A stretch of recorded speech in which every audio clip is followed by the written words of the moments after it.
O hello and welcome my dear students. कैसे हैं आप लोग? उम्मीद करता हूँ आप लोग अच्छे होंगे। अच्छे हैं ना? हैं क्यों?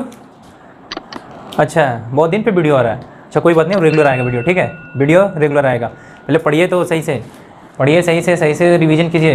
इसलिए तो मैं बोल रहा हूँ आप लोगों को कि जितना ज़्यादा से ज़्यादा हो सके आप इस चैनल को सब्सक्राइब करें, अपने दोस्तों के साथ शेयर करें, ताकि मैं जल्दी जो टाइम गैपिंग है 1 वीक का, वो मैं इसको डेली में कन्वर्ट कर सकूँ। और इसके लिए आपको भी मेहनत करना पड़ेगा। आपको करना क्या होगा, बस आपको जितने भी फ्रेंड सर्कल है सबके ग्रुप में आपको ये CBSE चैनल का लिंक को शेयर करना होगा। बस इतना सा थोड़ा छोटा सा काम है, अब इसको शेयर कीजिए। मैं पहले रिक्वेस्ट किया था, देखा उससे अच्छा खासा ये आप लोगों को इम्पैक्ट पड़ा है। तो वहाँ पे मैं देखा कि लोगों ने सीरियसली उसको कुछ शेयर किया, तो इसके लिए आप लोगों को बहुत बहुत शुक्रिया। तो इसको थोड़ा सा रीच और बढ़ाइए, इसको 1000 तक पहुँचाइए। देखिए वीडियो रेगुलर हो जाएगा, ठीक है? तो आज का जो हमारा टॉपिक है वो है मोटर। पिछले क्लास में हम लोग क्या पढ़े थे? म्यूचुअल इंडक्शन पढ़े थे, याद है ना? पिछले क्लास में हम लोग म्यूचुअल इंडक्शन पढ़े थे ना, याद है? तो याद करेगा कौन? हम। एग्ज़ाम में बैठेगा कौन? हाँ, तो याद करना है, टॉपिक को याद करना है। याद करके ही पूरा अच्छे ढंग से उसको प्रिपेयर करना है। आज का जो हमारा टॉपिक है वो है मोटर। मोटर क्या होता है और वो इसका फंक्शंस क्या होता है, वर्क कैसे करता है, इसके बारे में पढ़ना। उसमें भी जैसे अच्छा हमको नहीं जानते हैं, ओ तरीके, अरे मेरा नाम रविरंजन कुमार हुआ। अच्छा, चैनल का नाम CBSE क्लासेस 0.1 डालिएगा, खुद ब खुद आ जाएगा, ठीक है? तो आप आइए टॉपिक पे, ठीक है? ये सब होते रहता है हंसी मजाक, लेकिन टॉपिक पे भी आना है ना, पढ़ना भी तो है, सिलेबस को कंप्लीट करना है, ठीक है? तो हम लोग का जो नेक्स्ट टॉपिक है वो है आपका इलेक्ट्रिकल डिवाइस। नेक्स्ट जो टॉपिक है वो क्या है? अच्छा, एक मिनट, आधा स्मॉल हो रहा है और आधा कैपिटल हो रहा है, तो इसलिए मैं सोच रहा हूँ पूरा कैपिटल कर दूँ इसको। क्या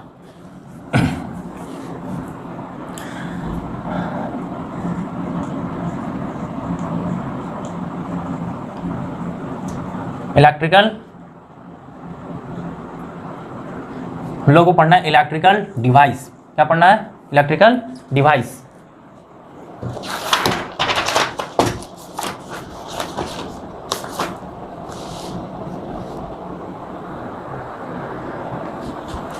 देखिए इलेक्ट्रिकल डिवाइस होता है क्या? जो आप लोग का सिलेबस में जो इलेक्ट्रिकल डिवाइस पढ़ना है वो 2 डिवाइस पढ़ना। पहला पढ़ना आपको मोटर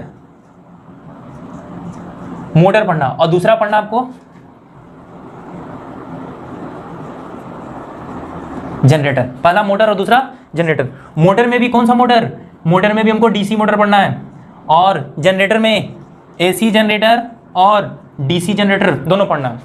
मोटर में हमको AC जनरेटर और DC जनरेटर दोनों पढ़ना है, लेकिन मोटर में सिर्फ और सिर्फ DC मोटर पढ़ना है। DC मोटर के बारे में ही पढ़ना है, क्योंकि AC मोटर थोड़ा सा हाई कॉन्सेप्चुअल 3 फेज पे काम करता है, तो वो थोड़ा हाई कॉन्सेप्चुअल हायर क्लास में जब आप पढ़िए जाइएगा तो वहाँ पे आपको पढ़ने के लिए मिलेगा। लेकिन यहाँ क्लास 10th का जो सिलेबस है DC मोटर है और क्या है, AC जनरेटर और DC जनरेटर, इसी दोनों के बारे में पढ़ना है। ये हमारा इलेक्ट्रिकल डिवाइस। तो सबसे पहले इसको हम पढ़ेंगे DC मोटर के बारे में। किसके बारे में पढ़ेंगे? DC motor. DC मोटर होता क्या है, इसका क्या क्या देखेंगे। देखिए DC motor exam point of view से आपको ये DC मोटर पूछता है कि DC मोटर क्या है, what is DC motor, motor किसको कहते हैं, मोटर। उसके बाद आपको पूछेगा DC मोटर का कंस्ट्रक्शन, वर्किंग प्रिंसिपल। देखिए मैं बता देता हूँ DC मोटर, पहला तो इसका डिफिनेशन होगा, DC मोटर क्या, मोटर क्या है, what is motor, what is motor. उसके बाद है इसका कंस्ट्रक्शन क्या है, उसके बाद इसका वर्किंग प्रिंसिपल,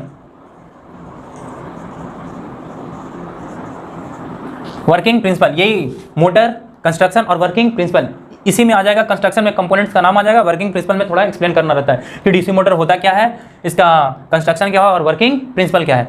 तो ये आपको समझ में आया। हम लोग को पढ़ना है इलेक्ट्रिकल डिवाइस में मोटर और जनरेटर के बारे में, और उसमें DC मोटर, AC जनरेटर और DC जनरेटर। आज हम लोग का जो टॉपिक है वो क्या है, मोटर। तो हेडिंग लगाइएगा मोटर। मोटर में भी क्या, मोटर क्या होता है, उसके बाद कंस्ट्रक्शन, उसका वर्किंग प्रिंसिपल। तो इतना बातें समझ में आ गया तो इसको स्क्रीनशॉट लीजिए, मैं आगे बताता हूँ इसको।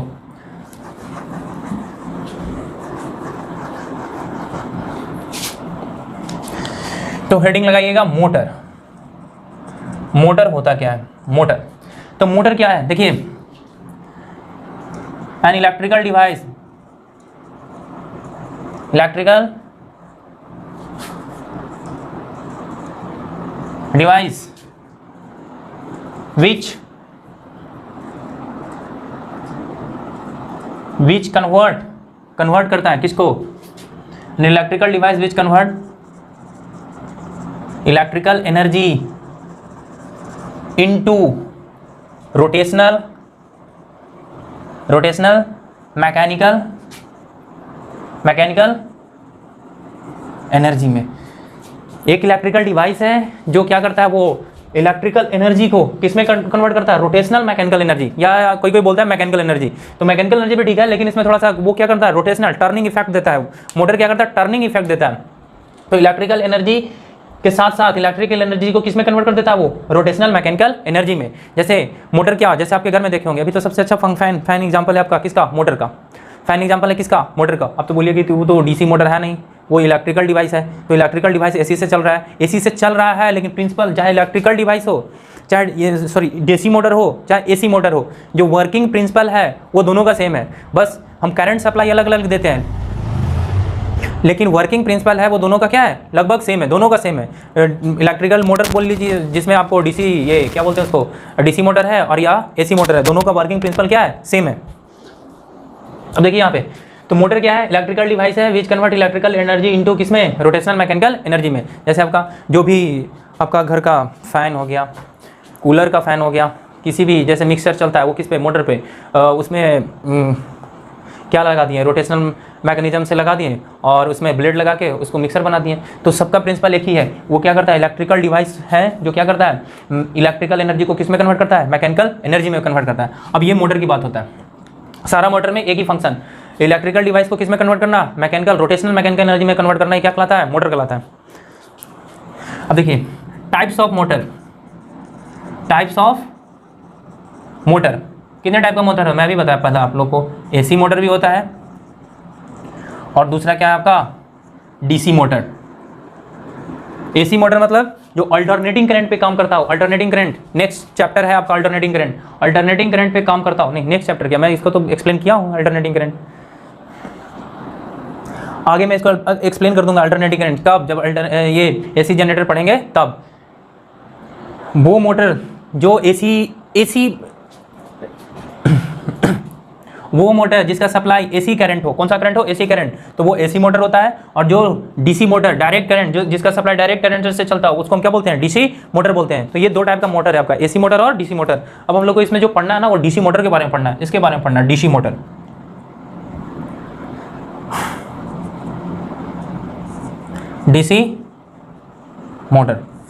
डीसी मोटर होता है क्या, डीसी मोटर क्या होता है, ये जो मोटर होता है वो डीसी करंट सप्लाई पे चलता है। यानी इसको जब डीसी करंट देंगे तो ये डीसी मोटर क्या करता है, डीसी इलेक्ट्रिकल एनर्जी को कन्वर्ट करता है किसमें, DC electrical energy converted into rotational mechanical energy is known as कौन सा, डीसी मोटर। अगर एसी मोटर रहता तो एसी इलेक्ट्रिकल एनर्जी को किस में कन्वर्ट करता, रोटेशनल मैकेनिकल एनर्जी में, क्या बोलते हैं उसको, एसी मोटर। तो डीसी मोटर क्या है, डीसी मोटर वो डिवाइस है, इलेक्ट्रिकल डिवाइस है जो क्या करता है, डायरेक्ट करंट को किस में कन्वर्ट करता है, रोटेशनल मैकेनिकल एनर्जी में कन्वर्ट करता है। उसको हम क्या बोलते हैं, डीसी मोटर बोलते हैं। अब इसका कंस्ट्रक्शन देखना है, क्या देखना है, कंस्ट्रक्शन। तो इसको मैं रब करता हूँ, मिटाता हूँ कंस्ट्रक्शन बताने के लिए, ठीक है। तो ये है, इसको आप उतारते जाइएगा सीक्वेंस बाय में। मोटर क्या हो गया, डीसी मोटर, पहले मोटर क्या हो गया, टाइप ऑफ मोटर, फिर डीसी मोटर। अब इसका डीसी मोटर का कंस्ट्रक्शन क्या है डीसी मोटर का। नेक्स्ट आपका डायग्राम ऑफ डीसी मोटर और constructions of DC motor, diagram of DC motor या कंस्ट्रक्शंस ऑफ डीसी मोटर। देखिए डायग्राम ऑफ डीसी मोटर, इसको ध्यान से देखिएगा, डायग्राम ऑफ डीसी मोटर को। अगर ये छूटा, डायग्राम छूटा बनाने का, तो फिर दिक्कत हो जाएगा। सबसे जो इसमें मेन कंपोनेंट है ना, वो ये है कि कंस्ट्रक्शन या मोटर का डायग्राम कैसे बनता है। डायग्राम बनाना आ गया, आप इसको एक्सप्लेन कर दीजिएगा। ये है डीसी मोटर, काफ़ी भयानक है क्या, हाँ तो समझना है ना, तो इसलिए मैं इसको बड़ा बनाया हूँ। ये डीसी मोटर है, आप इसको according to your paper size इसको आप सेट कर लीजिएगा। तो ये आपका डीसी मोटर देखिए, इसमें कुछ कंपोनेंट्स का नाम याद रखना बहुत जरूरी है। किसी भी मोटर या जनरेटर हो, उसका मेन कंस्ट्रक्शन यही होगा। ये नॉर्थ पोल का मैग्नेट, ये साउथ पोल का मैग्नेट, और इसको एक केसिंग में बंद किया हुआ रहेगा, वो यहाँ हम दिखा नहीं सकते हैं। तो इसमें देखिएगा परमानेंट मैग्नेट है, या आप इसको इलेक्ट्रोमैग्नेट भी यूज कर सकते हैं, लेकिन यहाँ हम परमानेंट मैग्नेट यूज किए हैं। अब जब परमानेंट मैग्नेट यूज किए हैं तो ये आपको पता है इलेक्ट्रिकल फील्ड लाइंस किधर से किधर, नॉर्थ पोल से साउथ पोल की ओर। इलेक्ट्रिकल फील्ड लाइंस नॉर्थ से साउथ की ओर, नॉर्थ से साउथ की ओर, इलेक्ट्रिकल फील्ड लाइन नॉर्थ से साउथ की ओर।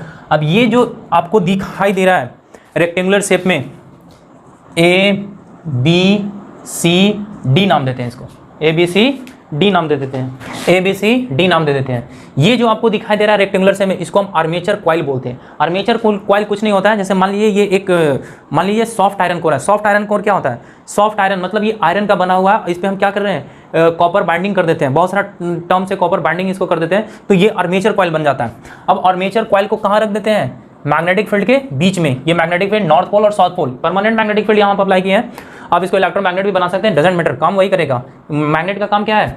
मैग्नेटिक फील्ड प्रोवाइड करवाना। और ये क्या है आपको अंदर में आर्मेचर रखा हुआ, ABCD क्या है? आर्मेचर कॉइल है, जो सॉफ्ट आयरन कॉइल पे क्या किया गया है, आपको नंबर ऑफ टर्न, बहुत सारे नंबर ऑफ टर्न इस पे कॉपर बाइंडिंग किया गया है। दो वायर निकाल के इसको देखिए, ये रिंग्स है, इसको बोलते हैं कम्यूटेटर, स्प्लिट रिंग्स। देखिए बीच से ये कटा हुआ है स्प्लिट रिंग्स, इस तरह से देखिए, ये इस तरह से, और ऐसे इसमें कार्बन ब्रशेस B1 B2, ये B1 और ये B2 कार्बन ब्रशेस ऐसे लगे हुए हैं। अब ये देखिए घूमेगा ऐसे, ये ऐसे घूमेगा तो ये स्प्लिट रिंग्स यहाँ पहुँच जाएगा। देखिए रिलेटिव में देखिए ये ऐसे टच रहेगा स्प्लिट रिंग, ये घूमेगा ऐसे, तो देखिए स्प्लिट रिंग तो यही घूम कौन रहा है, सॉरी कार्बन ब्रशेस तो यही है, घूम कौन रहा है, स्प्लिट रिंग्स, ये ऐसे घूमेगा और ये घूमेगा। तो देखिए होता क्या है कि ये जब घूमता है तो एक बार इससे टच होता है, जब इससे ये टच होगा तो ये वाला घूम के किस में, इससे टच होगा, फिर ऐसे ये घूमते रहता। और B1 और B2 स्टेशनरी रहते हैं, B1 और B2 क्या रहते हैं? स्टेशनरी। सिर्फ घूमता कौन है? ये आर्मेचर। तो देखिए ये कार्बन ब्रशेस B1, ये B2 और ये स्प्लिट रिंग्स R1 R2, दो रिंग्स लगे हुए रहते हैं। सिर्फ घूमेगा कौन, रोटेट कौन करेगा? आर्मेचर। और कौन? Rings. Carbon brushes B1 B2 stationery रहेंगे। इसको एक पावर सप्लाई बैटरी से कनेक्ट किया की, जब देखिए ये कौन सा पॉजिटिव टर्मिनल और ये कौन सा होता है नेगेटिव टर्मिनल। तो ये कंस्ट्रक्शन हो गया किसका? डीसी मोटर का।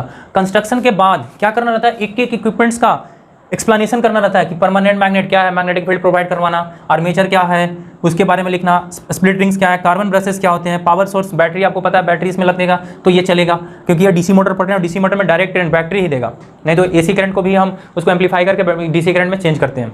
तो मेरा ये चलता है। अब देखिए यहाँ इसके बाद ये हो गया आपका डायग्राम। अब इस डायग्राम के हेल्प से एक एक कंपोनेंट्स का एक्सप्लेनेशन करना है।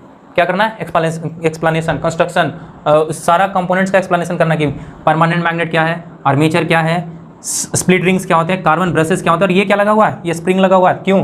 क्योंकि जब ये कार्बन ब्रशेस टच में रहेगा और फ्रिक्शन की वजह से क्या आते रहेगा, इसमें घर्षण आते रहेगा, और घर्षण की वजह से, फ्रिक्शन की वजह से ये क्या होते रहेगा, ये इसका फ्रिक्शन की वजह से ये सरफेस कोरोड होते रहेगा। और ये छोटा split rings, carbon brushes, spring क्या करता है? कार्बन ब्रशेस को हमेशा कांटेक्ट में रखने की कोशिश करता है, क्योंकि इसको दबा के रखता है, और ये हमेशा किससे? स्प्लिट रिंग से कांटेक्ट में रहेगा, इसका कांटेक्ट छूटेगा नहीं, इसीलिए स्प्रिंग प्रोवाइड किया जाता है और कुछ नहीं।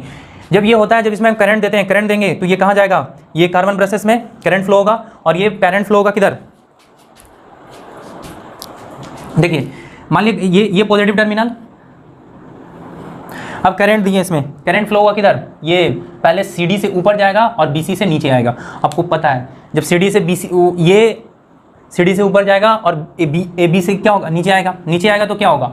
ये रखा गया है एक मैग्नेटिक फील्ड रीजन में। और आपको पता है कि ये current carrying conductor experience force on A magnetic field reason, A current carrying conductor experience force on A magnetic field reason, A current carrying conductor experience force on A magnetic field reason. अब ये जो एक current carrying conductor है जो force कर रहा है magnetic field region में, इसको हम निकालने के लिए भी बताए थे, जिसको हम फ्लेमिंग किससे निकालते हैं? फ्लेमिंग लेफ्ट हैंड रूल से निकालते हैं। फ्लेमिंग राइट हैंड रूल से निकालते हैं इंड्यूस करंट को, और फ्लेमिंग लेफ्ट हैंड रूल से निकालते हैं एक current carrying conductor place in a magnetic field region में जब प्लेस रहता है तो कितना फोर्स लगता है। आपको पता है करंट कैरिंग कंडक्टर क्या एक्सपीरियंस करता है? मैग्नेटिक फील्ड रीजन में फोर्स एक्सपीरियंस करता है। तो कितना फोर्स लगता है, किस डायरेक्शन में, सॉरी कितना नहीं, किस डायरेक्शन में फोर्स लगता है, इसको एक्सपीरियंस करता है कौन? Current carrying conductor. तो अब देखिए इसको हम फ्लेमिंग अगर लेफ्ट हैंड रूल लगाएंगे तो देखिए ये फ्लेमिंग मेरा क्या है? राइट हैंड रूल है, ये मेरा फ्लेमिंग क्या है? लेफ्ट हैंड रूल है, ये लेफ्ट हैंड है मेरा। तो देखिए फ्लेमिंग लेफ्ट हैंड रूल लगाएंगे तो ये किसको दिखाता है? ये इंडेक्सिंग फिंगर किसको करता है? इंडेक्सिंग फिंगर मैग्नेटिक फील्ड को, चाहे लेफ्ट हो राइट हो, indexing finger always denote magnetic field line, magnetic field line. ये जो आपका मिडिल फिंगर है वो किसको दिखाता है? Directions of current flow in current carrying conductor को। Then thumb represent them thumb denote the directions of force उन्हें करंट करेंगे कंडक्टर। तो थंब किसको डिनोट करेगा? फोर्स को करंट करेंगे कंडक्टर पे। तो देखिए मैग्नेटिक फील्ड मेरा इधर है और ये करंट किधर है? अपवर्ड डायरेक्शन में। तो थंब किधर दिखा रहा है? बोर्ड प्लेन के परपेंडिकुलर अंदर दिखा रहा है कि इस पे किधर फोर्स लग रहा होगा? अंदर की ओर ऐसे, ये अंदर की ओर ऐसे फोर्स लग रहा होगा। अब देखिए ये गया यहाँ, अब इसमें देखिए, इसमें चेक कीजिए, ये वाला में अंदर की ओर फोर्स लग रहा है। मान लीजिए ये ऐसे है तो ये वाला जो है वो अंदर जाना चाह रहा है, ये किधर जाना चाह रहा है? अंदर, ये इधर। अब इस पे देखिए चेक करते हैं, ये मेरा मैग्नेटिक फील्ड का डायरेक्शन, ये करंट, इस पे फोर्स किधर आ रहा है? ऊपर बाहर की ओर। इस डायरेक्शन में मेरा फोर्स किधर आ रहा है? ऊपर बाहर की ओर, इस तरह से। अब देखिए जब ये फोर्स आएगा, एक चीज में देखिए,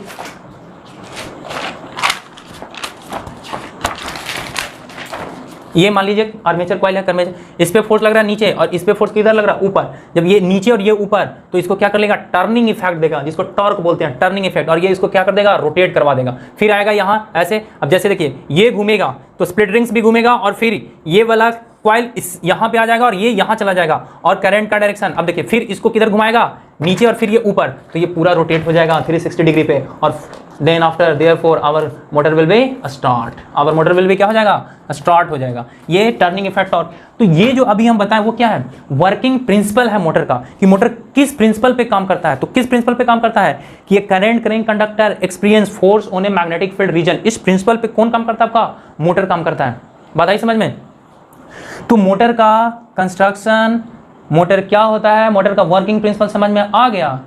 तो ये समझ में आ गया तो समझने से भी काम ना चलेगा। इसके लिए हमको क्या करना पड़ेगा? लिखना पड़ेगा, प्रॉपर नोट्स तैयार होना करना पड़ेगा। नहीं तो लिख दे दिया एग्जाम में तो आप देखते रह जाइएगा इधर उधर। इसीलिए प्रॉपर नोट्स भी तैयार करना जरूरी है। तो एक बार आप इसको स्क्रीनशॉट लीजिए, मैं इसका नोट्स लिखवा देता हूँ पूरा, कंस्ट्रक्शन से लेकर वर्किंग तक कैसे कैसे काम करता है, ताकि आपको एग्जाम में दिक्कत ना हो। एक बार आप इसको स्क्रीनशॉट लीजिए। हो गया? ठीक है।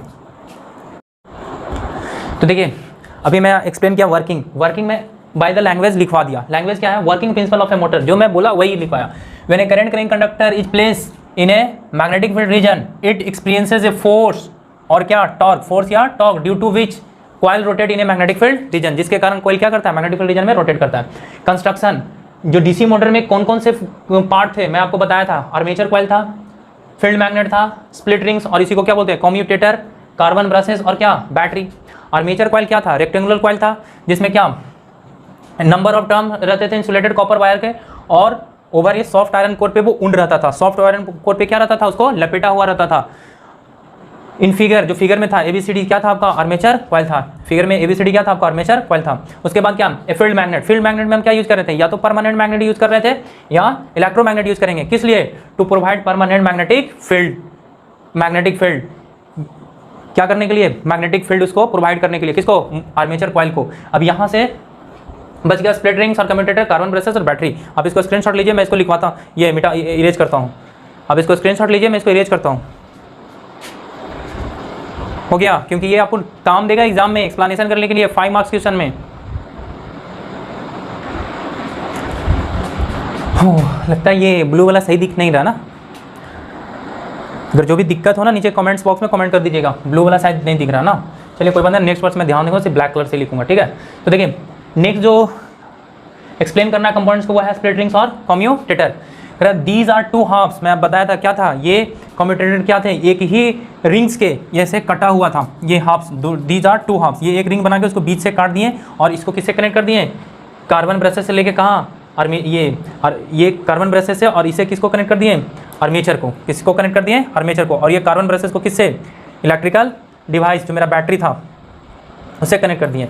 अब ये कहता है these are two halves of the same rings, the ends of the armature coil are connected to these halves. जो एंड्स था आर्मेचर कॉइल का वो दोनों ये हाफ से कनेक्टेड रहता है।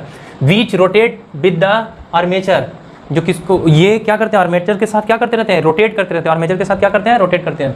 फिगर में R1 और R2 दो क्या थे? रिंग्स थे। अब एक चीज़ इसमें पूछता है कि आर्मेचर कॉइल को तो रोटेट करना है, आर्मेचर कॉइल को क्या करना है? मैं यहाँ पे एक छोटा सा फिगर बनाता हूँ। ये आर्मेचर है, इसको क्या करना है? सिर्फ रोटेट करना है। तो मैं डायरेक्ट करंट को, वायर को ला के डायरेक्ट इस आर्मेचर कॉइल में ही क्यों नहीं अटैच कर दूँ? इसको तो रोटेट करना है ना, तो क्यों नहीं डायरेक्ट इसमें, क्यों हम कम्यूटेटर और स्प्लिट रिंग्स लगाते हैं? क्यों लगाते हैं? ये वाई क्वेश्चन है, क्यों लगाते हैं? देखिए अगर डायरेक्ट करंट को जोड़ देंगे तो ये रोटेट करेगा, और by the continuous rotating of twisting effect से ये वायर दोनों क्या हो जाएंगे?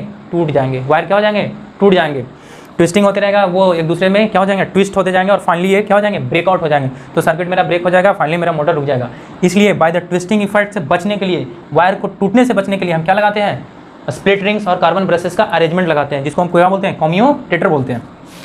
नेक्स्ट देखिए, carbon brushes, these are two flexible metal plates और कार्बन रोड्स, ये कार्बन रोड्स के बने होते हैं B1 और B2, which are so fixed that they constantly touch the revolving rings, वो क्या रिंग्स को हमेशा क्या करते रहते हैं, टच में रहते हैं with the help of spring से। इन द फिगर में आपको B1 और B2 क्या थे, आपको 2 कार्बन ब्रशेस थे। बैटरी क्या करता है, पावर सप्लाई करता है। बैटरी क्या करता है, मोटर को पावर देता है, और बैटरी सेल से मिलकर बना होता है। बैटरी किससे मिलकर बना होता है, सेल से मिलकर। तो ये क्या हो गया, मोटर का कंस्ट्रक्शन, उसका एक एक चीज़ को मैं एक्सप्लेन कर दिया। अब नेक्स्ट है वर्किंग, मोटर काम कैसे करता है। वर्किंग प्रिंसिपल देख लिया आप लोग कि वर्किंग प्रिंसिपल क्या है, कंस्ट्रक्शन देख लिया, उसका डायग्राम देख लिया, मोटर क्या होता है ये देख लिया। अब चलना है नेक्स्ट टॉपिक, वर्किंग पे।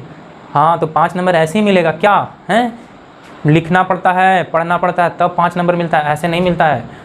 वो आपको ऐसे ही एग्जामिनर 5 नंबर में नहीं देगा। अगर आपको देगा तो पूछेगा वर्किंग बताइए, इंपॉर्टेंट उसका कंस्ट्रक्शंस का ये कंपोनेंट को एक्सप्लेन कीजिए, और लास्ट में वर्किंग लिखना पड़ेगा, नहीं तो आपके 2 नंबर वर्किंग में कट जाएंगे, तो आपको सिर्फ 3 नंबर मिलेंगे। तो एक बार इसको स्क्रीनशॉट लीजिए, हो गया। चलिए नेक्स्ट, अब आते हैं लास्ट वर्किंग पे। वर्किंग क्या है, तो देख रहे हैं गर्मी भी बहुत ज़्यादा है, और गर्मी में आप लोगों के लिए मैं मेहनत कर रहा हूँ, तो आप लोग भी हाँ मेरे लिए मेहनत कीजिए। मेहनत क्या करना है, कुछ नहीं, वीडियो देखते हैं ना तो सिर्फ देखते हैं, लाइक बटन तो दबाते ही नहीं है। क्यों, लाइक बटन करने में क्या हो जाता है दिक्कत, अरे अंगूठा तो नहीं ना टूट जाएगा, तो आपसे दबाना है ना वो, हाँ आपसे दबाना है लाइक बटन। चलिए नेक्स्ट आ गया आपका वर्किंग ऑफ मोटर। कौन सा motor, DC motor, working of DC motor. चलिए मैं इसको लिखवा देता हूँ फिर से। वर्किंग ऑफ डीसी मोटर है तो बड़ा, लेकिन याद नहीं करना है। जैसे कि जब हम उसमें करंट देंगे, टर्निंग इफेक्ट आएगा, रोटेटर एक ऊपर लगेगा फोर्स, एक नीचे, और उसके कारण क्या आएगा, टर्निंग इफेक्ट आएगा, और that's why our motor will be start and it continue running. बस यही करना है। इसको लैंग्वेज में मैं कन्वर्ट करके प्रॉपर लैंग्वेज में मैं लिख देता हूँ ताकि आपको समझ में अच्छा से आए। देखिए ये है वर्किंग, है लंबा चौड़ा, लेकिन क्या एग्जाम में नंबर लेना है ना, तो इसको तो पढ़ना पड़ेगा ही और इसको समझना भी पड़ेगा। वर्किंग देखिए कुछ नहीं है, जैसे मैं बताया था क्या कहता था, the battery sends current through the armature coil in the direction S one figure. जो मैं बताया था कि मान लिया जाए ये आपका क्या है, आर्मेचर कॉइल है, दिख रहा है, हाँ चलिए दिख रहा है। मैं इसको रफ में बना रहा हूँ सिर्फ समझाने के पॉइंट ऑफ व्यू से। छोटा था ना ये, यहाँ पे ये ऐसा ही फिगर था ना, ये बी था, ये ए था, ये सी था, और ये क्या था, डी था, यही था।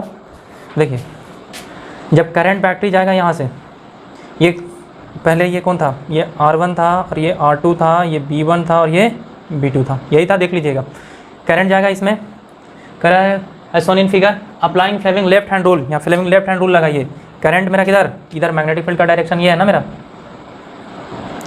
मैग्नेटिक फील्ड इधर, करंट मेरा अपवर्ड, तो कर रहा है force inward and perpendicular, applying Fleming left hand rule. CD experience, CD किधर एक्सपीरियंस कर रहा है, फोर्स इनवर्ड अंदर की ओर।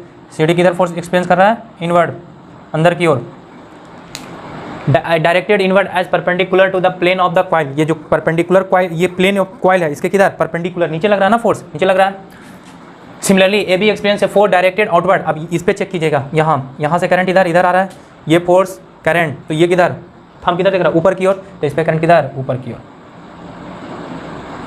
अब ये देखिए, ये नीचे ये ऊपर, ये नीचे ये ऊपर, तो देखिएगा ध्यान से, ये नीचे ये ऊपर, ये नीचे ये जा रहा नीचे ये ऊपर। अब ये ऐसे गया और ये देखिए यहाँ पे था, तो यहाँ पे है ये, तो कितना डिग्री हो गया, 0 डिग्री है। मान लीजिए यहाँ से गया ऐसे, तो ये कितना हो गया, 90 डिग्री, देख रहे हैं ना, ये कितना डिग्री, 90 डिग्री, और फिर ये घूम के आ गया कहाँ, यहाँ, तो ये कितना हो जाएगा, 180 डिग्री। अब देखिए ये वाला कनेक्टेड किससे है, B1 से, और ये वाला कनेक्टेड से, फिर इसी तरह से ये किधर नीचे एक्सपीरियंस करेगा, और फिर किधर ये ऊपर, तो फिर देखिए तो यहाँ आ गया, यानी 360 टोटल रोटेट कर गया, जहाँ से गया था वहीं आ गया ना। तो इसी तरह से ये रोटेट, और ये इस डायरेक्शन को क्या बोलते हैं, एंटी क्लॉकवाइज डायरेक्शन। कौन सा डायरेक्शन, एंटी क्लॉकवाइज डायरेक्शन। तो जो मेरा मोटर होता है वो कैसे घूमता है, एंटी क्लॉकवाइज घूमता है। फैन मेरा घूमेगा एंटी क्लॉकवाइज, एंटी क्लॉकवाइज घूमेगा। ये देखिए, AB experience a force directed outward and perpendicular to the plane of paper of the plane of the coil.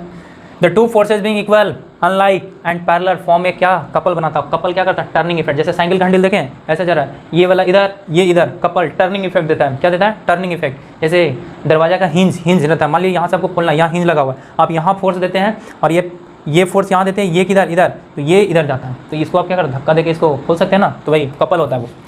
दो फोर्स परपेंडिकुलर डिस्टेंस पे लगता है, एक इधर, दोनों इक्वल एंड अपोजिट फोर्स है लेकिन डिस्टेंस है उस पर, तो क्या टर्निंग इफेक्ट करता है, कपल प्रोड्यूस करता है। The couple rotate the armature coil in the anti clockwise direction after the coil has rotate through 180 degree. मैं बताया, मान लो ये आपका क्या है, ये डी है, ये सी है, ये बी है और ये ए है। यहाँ से ये और ये फिर कहाँ चला गया, ये 180 डिग्री, मतलब ये यहाँ। अब यहाँ पे क्या आ जाएगा, देखिए यहाँ पे आ गया ए बी वाला, अब ए बी वाला इसमें कनेक्ट हो जाएगा और फिर ये ए बी वाला कनेक्ट हो गया, फिर ये चला जाएगा इधर सी डी, ये 360 हो गया। तो यही ये कह रहा है कि after coil has rotate through 180 degree R1 is connected with B2 brush and R2 is connected with B1 brush. पहले ये किससे था, R1 B1 से कनेक्टेड है, R2 B2 से कनेक्टेड है। अब जब ये रोटेट होगा तो ये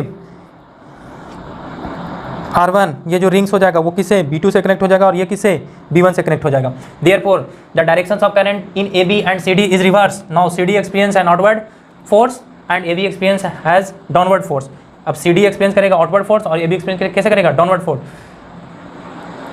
the armature coil thus continuously, यहाँ कंटिन्यूअसली हो गया, LY होगा, continuously rotating in the same that is anti clockwise direction. मतलब इन द सेम डायरेक्शन करने का मतलब एंटी क्लॉकवाइज डायरेक्शन में क्या करते रहेगा, रोटेट करते रहेगा। तो ये था आज का टॉपिक, काफ़ी लंबा टॉपिक हो गया ना, क्या कीजिएगा, टॉपिक ही ऐसा है, पढ़ना तो है, पढ़ना तो पड़ेगा। तो ये लंबा टॉपिक है, मैं मानता हूँ लंबा है, लेकिन पढ़ना तो है, एग्ज़ाम में आना है। ये 11th में भी आपको 12th में भी काम आएगा और 10th में भी काम आएगा, तो इसको पढ़ लीजिए। ये 12th में तो 110% 5 मार्क्स में पूछता है और 10 में भी पूछता है। इसका वर्किंग प्रिंसिपल पूछेगा, वर्किंग पूछेगा, आर्मेचर कॉइल पूछेगा, कंस्ट्रक्शन पूछता है। आप क्वेश्चन बैंक उलट के देख लीजिए, उस सवाल का क्वेश्चन बैंक उलट के देख लीजिए, कितना बार आपको ये मोटर से पूछा हुआ क्वेश्चन है। तो इसको इग्नोर मत कीजिएगा, लंबा है लेकिन ये इंपॉर्टेंट टॉपिक है। तो ये है आज का टॉपिक। मैं समझता हूँ आज को टॉपिक आप लोगों को मोटर समझ में आया होगा। जिस तरह से आपने पिछले वीडियो को सपोर्ट किया था, बहुत सारे दोस्तों के साथ आपने शेयर किया था, इस वीडियो को भी उसी तरह से आग लगा देना है। तो पूरे आपने जितने भी व्हाट्सएप ग्रुप, फेसबुक ग्रुप है, सबको उस पर स्प्रेड कर दीजिए वीडियो को फटाफट, और जितना ज़्यादा हो सके इसको अपने दोस्तों के साथ शेयर कीजिए। Thank you for watching this video, thank you guys. मिलते हैं नेक्स्ट वीडियो में। ऐसे नहीं कि खुद देख लेना है कि दूसरा देख लेगा तो ज़्यादा नंबर ले लाएगा, ऐसा नहीं है। आप उसको भी हेल्प कर सकते हैं, आप उसको अपने दोस्तों के साथ बता सकते हैं, शेयर कर सकते हैं। शेयर करने से कोई ज़्यादा नंबर नहीं लेके आ जाएगा। आपको जितना दिमाग है वो उतना काम करेगा, उसका जितना दिमाग है उसका उतना काम करेगा। तो फिर मिलते हैं नेक्स्ट वीडियो में, तब तक के लिए bye class. Thank you for watching this video.